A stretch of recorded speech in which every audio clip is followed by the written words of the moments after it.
ಸ್ನೇಹಿತರೆ ನಮಸ್ಕಾರ. ನಾನು ನಿಮ್ಮ ಹರಮದನ್. ಎಲ್ಲರೂ ಹೇಗಿದ್ದೀರಾ? ಮತ್ತೆ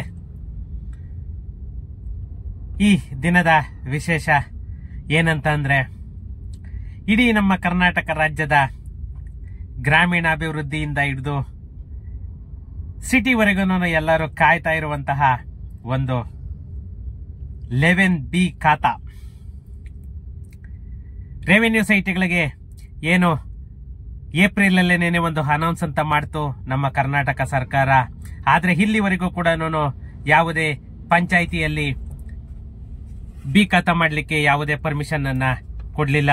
ಅದಕ್ಕೆ ಇವಾಗ ನಮ್ಮ ಕರ್ನಾಟಕ ಸರ್ಕಾರ ಒಂದು ಮುನ್ನುಡಿಯನ್ನ ಬರೆದಿದೆ. ಏನಂತ ಅಂದ್ರೆ,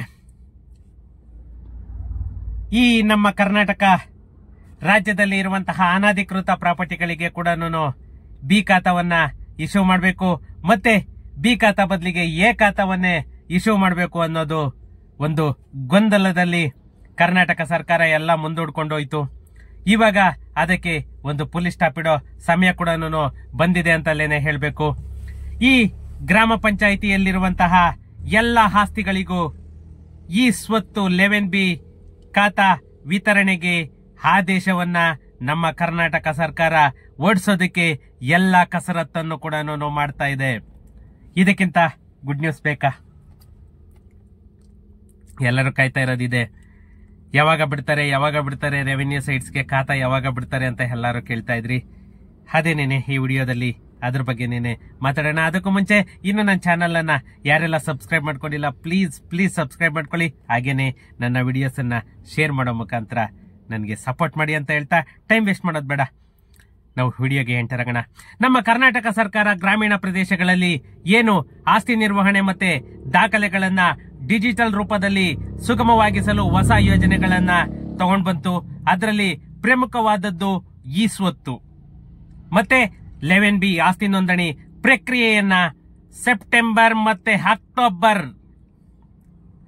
ಮಧ್ಯದಲ್ಲಿ ಗ್ರಾಮ ಪಂಚಾಯಿತಿಯ ಮಟ್ಟದಲ್ಲಿ ಜಾರಿಗೊಳಿಸಲು ತೀರ್ಮಾನಿಸಲಾಗಿದೆ. ಮ್ಯಾಕ್ಸಿಮಮ್ ಅಕ್ಟೋಬರ್ ತಿಂಗಳ ಒಳಗಡೆ ನಿಮಗೆ ಗ್ರಾಮ ಪಂಚಾಯಿತಿಯ ಖಾತೆಗಳನ್ನ ಬಿಡೋದಕ್ಕೆ, ಯಾಕಂದ್ರೆ ಲಾಸ್ಟ್ ವೀಕ್ ಎಲ್ಲ ಪ್ರಿಯಾಂಕಾ ಖರ್ಗೆ ಅವರು 45 ದಿನ ಅಂತ ಹೇಳಿದ್ರು.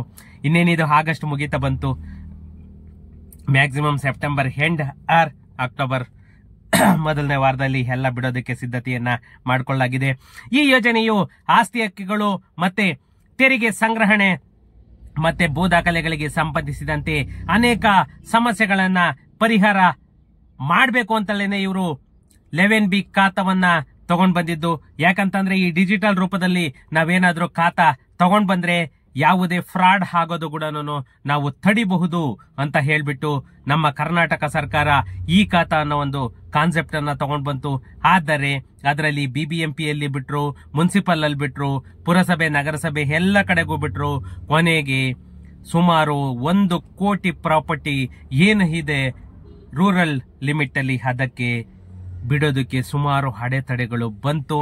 ಆದ್ರಿಂದ ಎಲ್ಲ ಒಂದು ಕಮಿಟಿಯನ್ನ ರಚನೆ ಮಾಡಿ ಆ ಕಮಿಟಿಯಲ್ಲಿ ಏನೇನು ತೊಂದರೆಗಳಿದೆ ಅದ್ರ ಬಗ್ಗೆ ಎಲ್ಲಾನು ತಿಳ್ಕೊಂಡು ಇವಾಗ ಅದೆಲ್ಲವನ್ನು ಕೂಡ, ಯಾಕಂದ್ರೆ ಸ್ಟಾರ್ಟ್ ಮಾಡಿದ್ರೆ ನಾವು ತಿರ್ಗಾ ಡಿಲೇ ಮಾಡಬಾರ್ದು ಅಂತ ಹೇಳ್ಬಿಟ್ಟು ಇವಾಗ ಎಲ್ಲ ರೀತಿಯ ಒಂದು ವ್ಯವಸ್ಥೆಯನ್ನ ಮಾಡಿಕೊಂಡು ಅಕ್ಟೋಬರ್ ಒಳಗಡೆ ಇವರು ಪ್ರತಿಯೊಂದು ಪ್ರಾಪರ್ಟಿಗೂ ಕೂಡ ಬಿ ಖಾತಾ ಅಥವಾ ಎ ಖಾತಾ ಇಶ್ಯೂ ಮಾಡೋದಕ್ಕೆ ಎಲ್ಲಾ ರೀತಿಯಲ್ಲೂ ಕೂಡ ಕಸರತ್ತನ್ನ ಮಾಡ್ತಾ ಇದೆ. ಯಾಕಂತಂದ್ರೆ ಇಲ್ಲಿವರೆಗೂ ಗ್ರಾಮೀಣ ಪ್ರದೇಶಗಳಲ್ಲಿ ಆಸ್ತಿ ದಾಖಲೆಗಳು ಅಂದ್ರೆ ಕಾಗದ ಆಧಾರಿತವಾಗಿದ್ದು ತೆರಿಗೆ ವಸೂಲಿ, ಹಕ್ಕು ಹಸ್ತಾಂತರ ಮತ್ತು ಕಾನೂನು ವಿವಾದಗಳಲ್ಲಿ ಅಡಚಣೆಗಳು ಉಂಟಾಗಿದ್ದವು.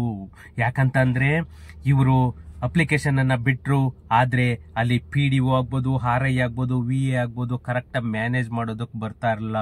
ಅಲ್ಲಿ ಕಂಪ್ಯೂಟರ್ ಆಪರೇಟರ್ಗಳು ಕೂಡ ಕರೆಕ್ಟ್ ಆಗಿ ಹೆಂಗ್ ಮ್ಯಾನೇಜ್ ಮಾಡಬೇಕು ಅಂತಂದೇಳಿ ಅಲ್ಲಿ ಏನ್ ಟೆಕ್ನಿಕಲ್ ಇಶ್ಯೂ ಆಗುತ್ತೆ ಅದನ್ನ ಯಾವ ತರ ಸಾರ್ಟ್ ಔಟ್ ಮಾಡ್ಕೋಬೇಕು ಅನ್ನೋದು ಕೂಡ ಗೊತ್ತಾಗದೆ ಈ ಪುರಸಭೆ ನಗರಸಭೆದೆಲ್ಲಾನು ಇವತ್ತು ಕೂಡ ಗೊಂದಲದಲ್ಲೇನೇನೆ ಇದೆ. ಇದನ್ನ ನಿವಾರಿಸಬೇಕು ಅಂತ ಹೇಳ್ಬಿಟ್ಟೇನೇನೆ ನಮ್ಮ ಕರ್ನಾಟಕ ಗ್ರಾಮ ಸ್ವರಾಜ್ ಮತ್ತೆ ಪಂಚಾಯತ್ ರಾಜ್ ಅಧಿನಿಯಮ 1993ರಲ್ಲಿ ತಿದ್ದುಪಡಿಯನ್ನ ತಗೊಂಡ್ ಬಂದೇನೇನೆ ಇವಾಗ ಈ ಖಾತಾ ಅನ್ನೋ ಒಂದು ಕಾನ್ಸೆಪ್ಟ್ ಅನ್ನ ತಗೊಂಡ್ ಬಂದಿರೋದು. ಈ ತಿದ್ದುಪಡಿಯು ಅನಧಿಕೃತ ನಿವೇಶನಗಳು ಮತ್ತೆ ಕಟ್ಟಡಗಳನ್ನ ತೆರಿಗೆ ವ್ಯಾಪ್ತಿಗೆ ತರುವಂತಹ ಒಂದು ಪ್ರಮುಖ ಬದಲಾವಣೆ ಅಂತಲೇನೆ ಹೇಳಬೇಕು. ಯಾಕಂತಂದ್ರೆ ಈ ತಿದ್ದುಪಡಿಯನ್ನ ತರೋದಕ್ಕೆ ಮೂಲ ಕಾರಣ ಅಂತ ಅಂದ್ರೆ ಈ ಪ್ರಕರಣ 199B ಮತ್ತೆ 199C ಇದ್ರ ಪ್ರಕಾರ ಅನಧಿಕೃತವಾಗಿ ನಿರ್ಮಿಸಲಾದಂತಹ ಕಟ್ಟಡಗಳು ಮತ್ತೆ ನಿವೇಶನಗಳನ್ನ ತೆರಿಗೆ ವ್ಯಾಪ್ತಿಗೆ ತರುವ ಅಧಿಕಾರವನ್ನ ಪಂಚಾಯಿತಿಗಳಿಗೆ ನೀಡುವುದೇ ಇದರ ಮೂಲ ಉದ್ದೇಶ. ಇನ್ನೊಂದು ಆಸ್ತಿಗಳ ವರ್ಗೀಕರಣ.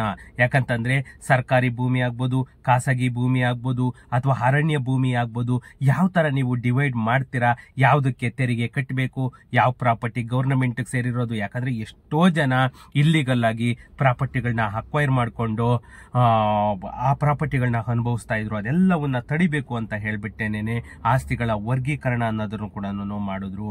ಮತ್ತೆ ತಾತ್ಕಾಲಿಕ ನಿಷೇಧ. ಏನಕ್ಕೆ 2025 ಏಪ್ರಿಲ್ 7ರಂದು ಹೊರಡಿಸಲಾದಂತಹ ಅಧಿಸೂಚನೆಯಲ್ಲಿ ಈ ಸ್ವತ್ತು ವ್ಯವಸ್ಥೆಯಲ್ಲಿ 11B ಆಸ್ತಿ ನೋಂದಣಿ ಪ್ರಕ್ರಿಯೆಯನ್ನ ತಾತ್ಕಾಲಿಕವಾಗಿ ನಿಲ್ಲಿಸಲಾಗಿದೆ. ಯಾಕಂತಂದ್ರೆ ಮುಂದಿನ ಹಂತಗಳು ಏನ್ ಮಾಡಬೇಕು, ಹೆಂಗ್ ಮಾಡಬೇಕು, ಯಾವ ರೀತಿ ಹೋದ್ರೆ ನಮ್ಗೆ ಸುಗಮವಾಗುತ್ತೆ ಅನ್ನೋದಕ್ಕೋಸ್ಕರನೇನೆ ಇದನ್ನ ನಿಲ್ಲಿಸಿದ್ರು. ಯಾಕಂದ್ರೆ ನಮ್ಮ ಕರ್ನಾಟಕ ಸರ್ಕಾರದಲ್ಲಿ ತುಂಬಾ ಫ್ರಾಡ್ ಆಗ್ತಾ ಇದೆ, ಎಷ್ಟೋ ಇಲ್ಲಿಗಲ್ ಆಗಿ ರಿಜಿಸ್ಟ್ರೇಷನ್ಗಳಾಗ್ತಾ ಇದೆ. ಅವೆಲ್ಲವನ್ನ ತಡಿಬೇಕು ಅಂತ ರಿಜಿಸ್ಟ್ರೇಷನ್ ಅನ್ನ ನಿಲ್ಲಿಸಿದ್ರು. ಮುಂದೆ ನಮ್ಮ ಕರ್ನಾಟಕ ಸರ್ಕಾರ ತಿದ್ದುಪಡಿ ಅಧಿನಿಯಮಕ್ಕೆ ಅನುಗುಣವಾಗಿ ಕರಡು ನಿಯಮಾವಳಿಯನ್ನ ರಚಿಸಿರುವುದು ನಮ್ಗೆಲ್ಲನೂ ಒಂದು ಖುಷಿ ವಿಷಯ ಅಂತಲೇನೆ ಹೇಳಬೇಕು. ಯಾಕಂತಂದ್ರೆ ಸಾರ್ವಜನಿಕರಿಂದ ಅಭಿಪ್ರಾಯಗಳನ್ನ ಪಡೆದುಕೊಂಡು ನಂತರ ಅಂತಿಮ ನಿಯಮಾವಳಿಗಳನ್ನ ಜಾರಿಗೆ ತರ್ತಾ ಇರೋದು. ಯಾಕಂದ್ರೆ ನಾಳೆ ಪ್ರಾಬ್ಲಮ್ ಅನ್ನೋದು ಕ್ರಿಯೇಟ್ ಆಗಬಾರ್ದು, ಇವತ್ತೇನೆ ಅದಕ್ಕೆ ಒಂದು ಪೂರಕವಾಗಿ ನಾವು ಏನ್ ವ್ಯವಸ್ಥೆ ಮಾಡ್ಕೋಬೇಕು ಅಂತ ಹೇಳ್ಬಿಟ್ಟು ಎಲ್ಲಾ ಸಿದ್ಧತೆಗಳನ್ನ ಕೂಡ ನಡೆಸ್ತಾ ಇದ್ದಾರೆ. ಇದು ಸೆಪ್ಟೆಂಬರ್ ಮತ್ತೆ ಅಕ್ಟೋಬರ್ ಒಳಗಡೆ ಗ್ರಾಮ ಪಂಚಾಯಿತಿಗಳಲ್ಲಿ 11B ಮತ್ತೆ ಈ ಸ್ವತ್ತು ಅಥವಾ ಏಕಾತ ಮತ್ತೆ ನೋಂದಣಿ ಪ್ರಕ್ರಿಯೆಯನ್ನ ಕೂಡ ಅಕ್ಟೋಬರ್ ಒಳಗಡೆ ಸ್ಟಾರ್ಟ್ ಮಾಡ್ತಾ ಇದ್ದಾರೆ. ಯಾಕಂತಂದ್ರೆ ಈ ಡಿಜಿಟಲ್ ವ್ಯವಸ್ಥೆಯಿಂದ ಯಾವುದೇ ಒಂದು ಆಸ್ತಿ ಕೂಡ ಫ್ರಾಡ್ ಆಗೋದಕ್ಕೆ ಚಾನ್ಸೇ ಇಲ್ಲ ಅಂತಲೇನೆ ಹೇಳಬೇಕು. ಅವ್ರದ್ದು PID ನಂಬರ್ ಹಾಕಿದ್ರೆ ಮಾತ್ರನೇನೆ ಆ ಜಾತಕ ಓಪನ್ ಆಗೋದು. ಆದ್ರಿಂದ ಭ್ರಷ್ಟಾಚಾರ ಆಗ್ಬೋದು ಅಥವಾ ಒಂದು ಫ್ರಾಡ್ನೆಸ್ ಆಗ್ಬೋದು, ಎಲ್ಲವನ್ನು ಕೂಡ ನಾವು ಅವಾಯ್ಡ್ ಮಾಡ್ಬೋದು. ಇನ್ನೊಂದು, ಪ್ರತಿಯೊಬ್ಬ ಸಾರ್ವಜನಿಕರು ಕೂಡ ತಮ್ಮ ಆಸ್ತಿಯ ವಿವರಗಳನ್ನ ಮೊಬೈಲ್ ಅಥವಾ ಕಂಪ್ಯೂಟರ್ನಲ್ಲೇನೆ ನೀವು ಪರಿಶೀಲನೆ ಕೂಡ ಮಾಡ್ಕೊಳ್ಬೋದು. ಏನಂತ ಅಂದ್ರೆ ಒಂದು ಡಿಜಿಟಲ್ ದಾಖಲೆಗಳು ತೆರಿಗೆ ಸಂಗ್ರಹಣೆಯನ್ನು ಕೂಡ ಸುಲಭವಾಗಿ ಗೊಳಿಸೋದ್ರಿಂದ ನೀವು ಮೊಬೈಲ್ ನಲ್ಲೇನೆ ಎವ್ರಿ ಇಯರ್ ತೆರಿಗೆ ಕೂಡ ಟ್ಯಾಕ್ಸ್ ಅಂತ ಏನ್ ಹೇಳ್ತೀವಿ, ಕಂದಾಯ ಅಂತ ಹೇಳ್ತೀವಿ, ಅದನ್ನ ನೀವು ಮೊಬೈಲ್ ನಲ್ಲಿ ಎವ್ರಿ ಇಯರ್ ಕಟ್ಕೊಳ್ಬಹುದು. ಇವಾಗ ಅಂತಂದ್ರೆ ನಿಮ್ಗೆ ಕಾಗದ ರೂಪದಲ್ಲಿರೋದ್ರಿಂದ ನೀವು ಹೋಗಿ ಅದನ್ನ ಕಟ್ಲಿಕ್ಕೆ ಆಗಲ್ಲ, ಟೈಮ್ ಸಾಕಾಗಲ್ಲ. ಈ ತರ ಎಲ್ಲ ಇರೋದ್ರಿಂದ ನೀವು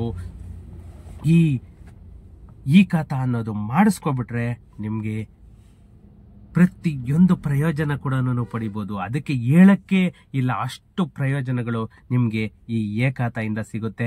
ಅದರಿಂದಲೇನೆ ಇವಾಗ ಅಕ್ಟೋಬರ್ ವರೆಗೂ ಟೈಮ್ ತಗೊಂಡಿರೋ ಉದ್ದೇಶ ಅಂತಂದ್ರೆ ಬಿ ಖಾತಾ ಏನು ಒಂದು ಇವ್ರು ಅನೌನ್ಸ್ ಮಾಡಿದ್ರು, ಸಾಧ್ಯವಾದ್ರೆ ಖಾತಾನೇನೆ ಇಶ್ಯೂ ಮಾಡ್ಬಿಡೋಣ ಅನ್ನೋ ಉದ್ದೇಶ ಕೂಡ ಇದೆ.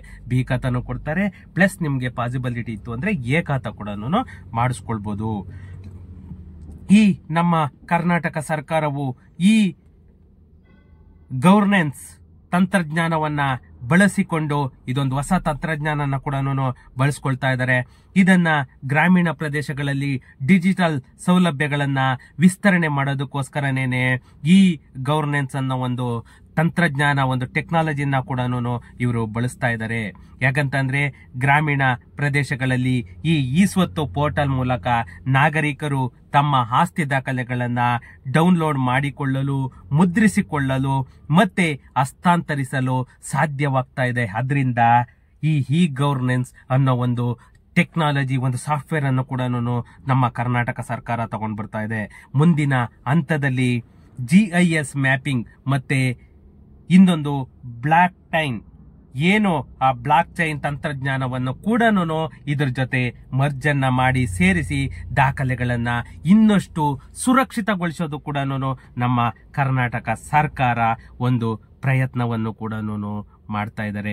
ಇದು ಇನ್ನೊಂದೇನಂದ್ರೆ, ಲಾಸ್ಟ್ ಟೈಮ್ ಒಂದು ಕಮಿಟಿಯನ್ನ ರಚನೆ ಮಾಡಿ ಮತ್ತೆ ಒಂದು ಟೀಮ್ ಅನ್ನ ರಚನೆ ಮಾಡಿ ಏನೇನು ಪ್ರಾಬ್ಲಮ್ ಆಗ್ತಾ ಇದೆ, ಏನೇನು ಇವಾಗ ನಾವು ಈ ಖಾತಾ ಸ್ಟಾರ್ಟ್ ಮಾಡಿದ್ರೆ ಏನೇನು ಪ್ರಾಬ್ಲಮ್ ಅನ್ನ ನಾವು ಫೇಸ್ ಮಾಡಬೇಕಾಗುತ್ತೆ, ಅದೆಲ್ಲ ಮತ್ತೆ ಏನೇನು ಆಕ್ಷೇಪಣೆಗಳು ಬರುತ್ತೆ ಅನ್ನೋದು ಕೂಡ ಆಲ್ರೆಡಿ ಇವಾಗ ತಗೊಂಡಾಯ್ತು. ಅದನ್ನ ಕೂಡ ಯಾವ ರೀತಿ ನಿವಾರಣೆ ಮಾಡಬೇಕು ಅಂತ ಕೂಡ ಪ್ರತಿಯೊಂದು ಕೂಡ ಸಾರ್ಟ್ ಔಟ್ ಮಾಡಿ ನಮ್ಮ ಕರ್ನಾಟಕ ಸರ್ಕಾರ ಇವಾಗ ಮುಂದಿನ ಹೆಜ್ಜೆಯನ್ನ ಇಟ್ಟು ಮ್ಯಾಕ್ಸಿಮಮ್ ನಿಮ್ಗೆ ಅಕ್ಟೋಬರ್ ಒಳಗಡೆ ನಿಮ್ಗೆ ಈ ಖಾತಾವನ್ನ ಬಿಡ್ತಾ ಇದ್ದಾರೆ.